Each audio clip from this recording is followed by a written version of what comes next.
is a weather bulletin for the following counties in Illinois: Henry and Mercer. Wind advisory now in effect from 10 p.m. this evening to 4 a.m. Friday. High wind warning in effect from 4 a.m. to 3 p.m. Friday. What? For the wind advisory, southwest winds 25 to 30 miles per hour with gusts up to 45 miles per hour expected. For the high wind warning, west winds 25 to 30 miles per hour with gusts up to 60 miles per hour expected.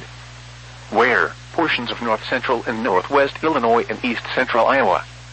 When? For the wind advisory, from 10 p.m. this evening to 4 a.m. Friday. For the high wind warning, from 4 a.m. to 3 p.m. Friday. The following impacts are expected. Damaging winds will blow down trees and power lines. Widespread power outages are expected. Travel will be difficult, especially for high-profile vehicles. Gusty winds will blow around unsecured objects. Tree limbs could be blown down and a few power outages may result. Remain in the lower levels of your home during the windstorm and avoid windows. Watch for falling debris and tree limbs. Use caution if you must drive.